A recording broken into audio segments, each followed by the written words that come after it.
Democratic socialist Zohran Mamdani has won the New York City election. I can see the dawn of a better day for humanity.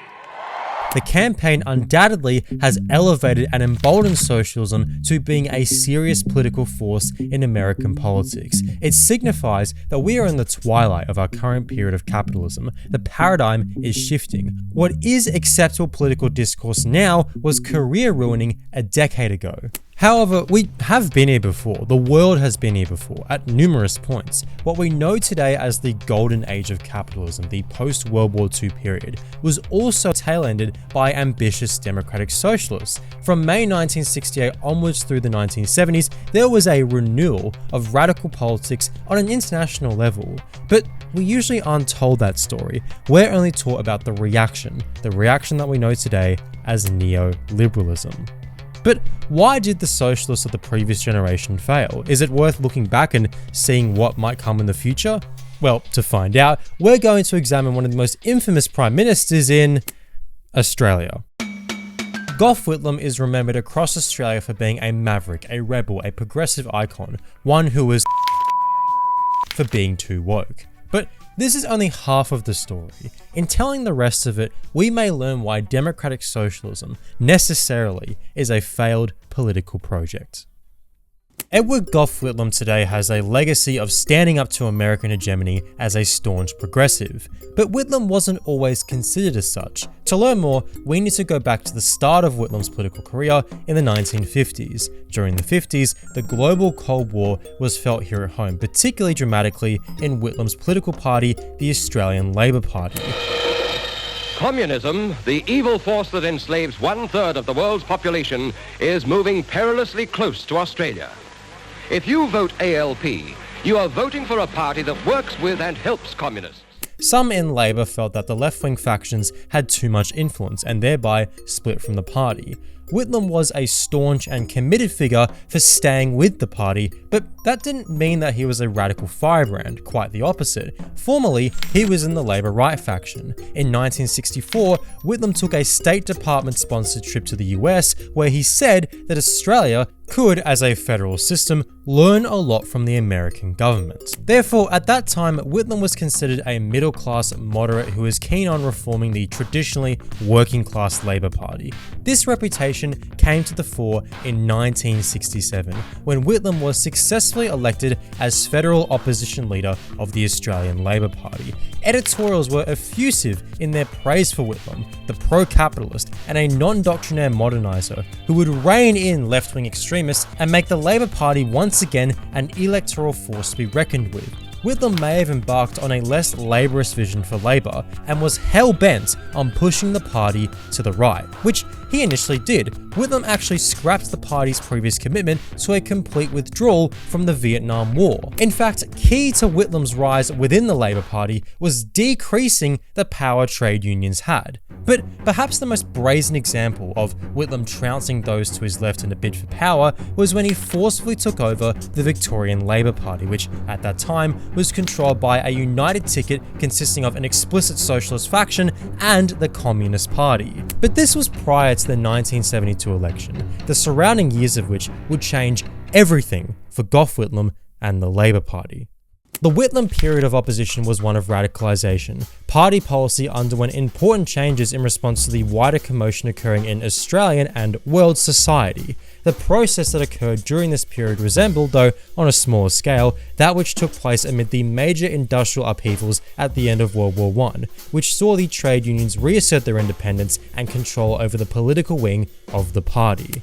The prompt for this dramatic left-wing shift was the 1969 general strike, where 1 million Australian workers, or a fifth of the total labour force, walked off the job. While this strike was specifically in protest of the jailing of prominent unionist and communist Clary O'Shea, the strike showed working people that they had a lot of power to influence not just their workplace, but society broadly. Parliament and media had long been dominated by the ruling class, but for the first time in a long time, the national conversation was being driven by by working people. As we can see here, the level of strikes dramatically rose from 1969 through to the early 1970s. Concurrent yet interlinked with the strike wave were various social movements that took Australia as a nation to task. The Black Power movement, a revival in feminism and the Queer Rights movement, renewed environmentalism, and the anti-Vietnam War movement. It was all happening in the 70s. And so, it was time for something new.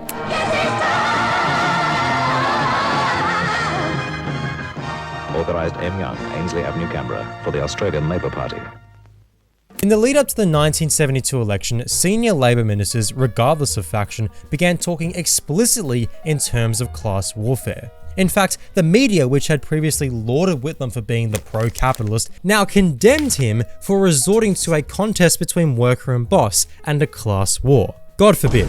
Within a year of being elected, the Whitlam government granted large pay-setting wage rises, the 36.25-hour work week, 4 weeks paid annual leave, and paid maternity leave for all federal public servants. Union preference was generalised throughout the public service. The government backed the ACTU submission to the Arbitration Commission for equal pay for work of equal value, laying the basis for higher wages in female-dominated industries. The government also supported ACTU claims at national wage case hearings, backed the 35-hour week in the oil and electricity supply industries, and offered verbal support during significant strikes. Whitlam also introduced measures that improved conditions for the working class in general. These included single-parent pensions, Medibank, and free tertiary education. Health spending rose by 20%, education spending doubled, and spending on housing quadrupled. National land rights laws recognising Indigenous claims were drafted and subsequently passed under the Fraser government. This, Whitlam's change of heart to end conscription, and his stated intention to not renew the lease on the American spy base in Australia, Pine Gap, is what most of us remember him for. And I mean,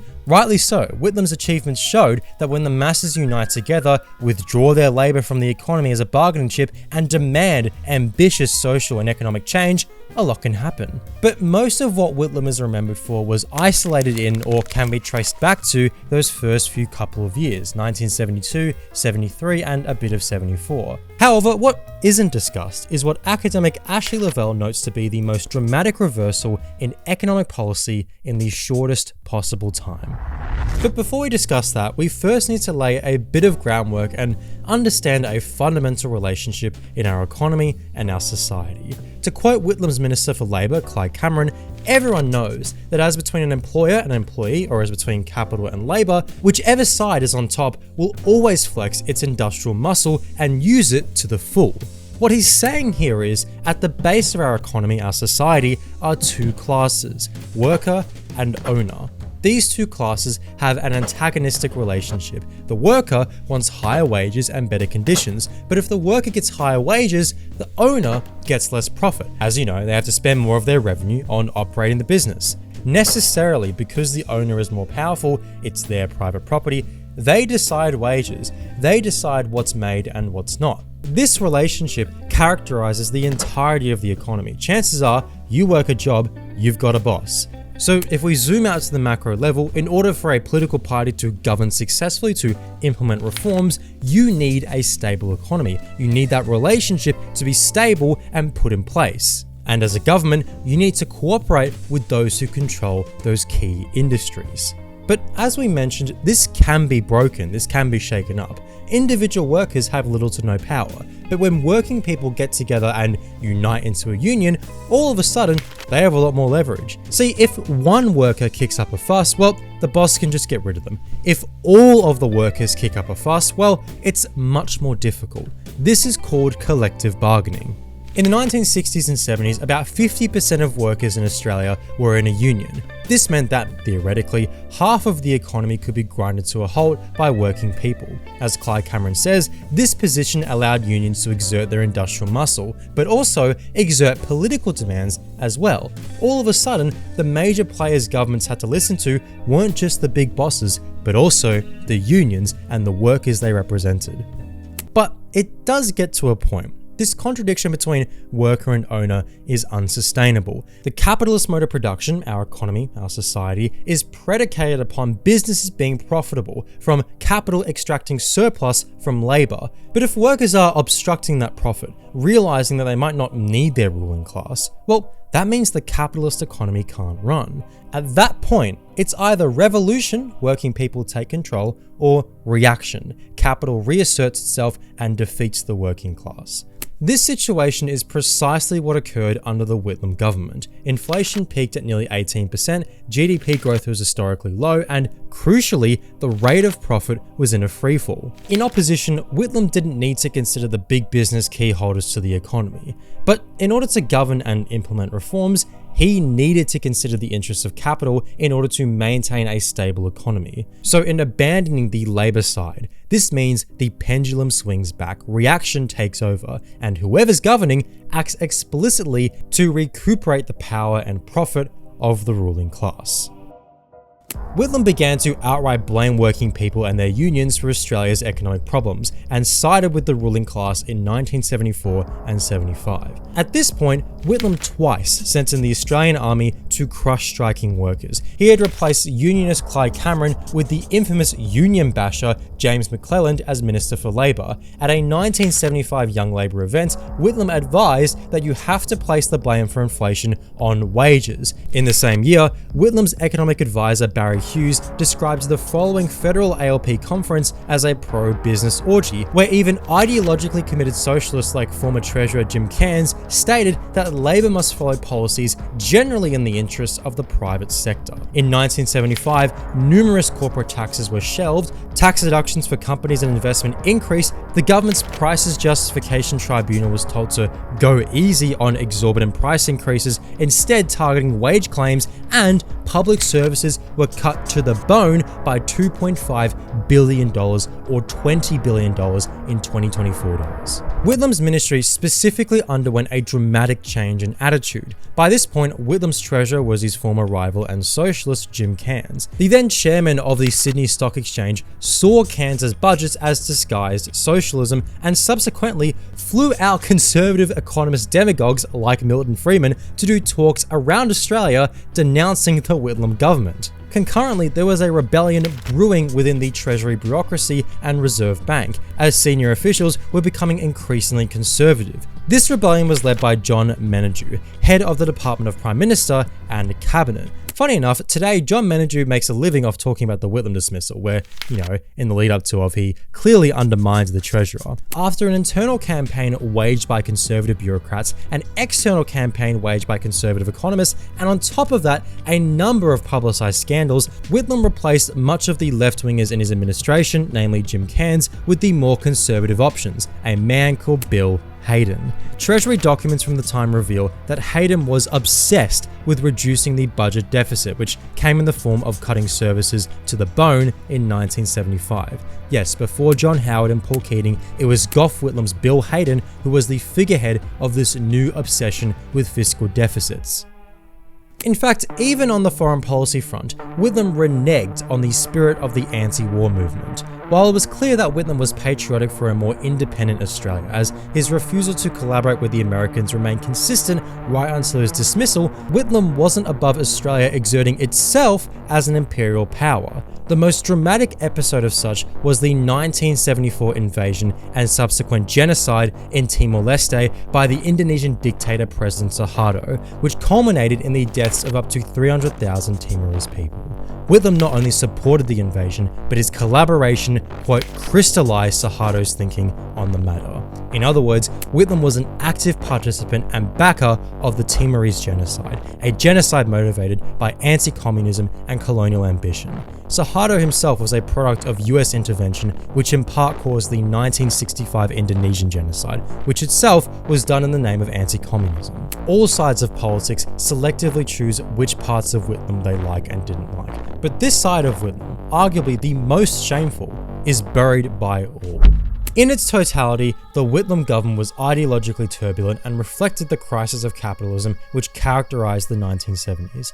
In its early stages, the Whitlam government represented the workers' movement at its peak, funneling its ambition into legislative victories, things many still remember Whitlam for to this day. In its latter years, Whitlam's government represented the reaction of capital to the working class, suppressing the energy and organization which had helped catapult him into notoriety. This, unfortunately, is the necessary result of any democratic socialist project. Often the criticism of democratic socialists such as Whitlam and more recently figures like Mamdani are dismissed as purity testing, leftist infighting, virtue signaling. That can be true, sometimes it's just bickering and useless sectarianism. But there are worthwhile discussions to be had about the viability of democratic socialism as a political project. Am I happy that someone like Mamdani was elected, and would I have been happy if I were in the 1970s and saw Whitlam elected? Undoubtedly. Whitlam's reforms were substantial, they captured the moment. But idolizing select candidates and political parties without understanding what social forces facilitated their rise and falls is the debilitating ignorance much of the left still suffers from. It is impossible to synthesize the interests of capital and labor without one necessarily capitulating to the other. In the case of democratic socialist governments, either capital co-ops and infiltrates as they did with Whitlam, or coups the administration as they did with Whitlam. Understanding that human history is a history of class conflict, beyond a silly little tagline that people can quote from the manifesto, is integral to any sort of success a socialist left could see, which, in my view, based on the contents discussed in this video, is impossible under a democratic socialist movement.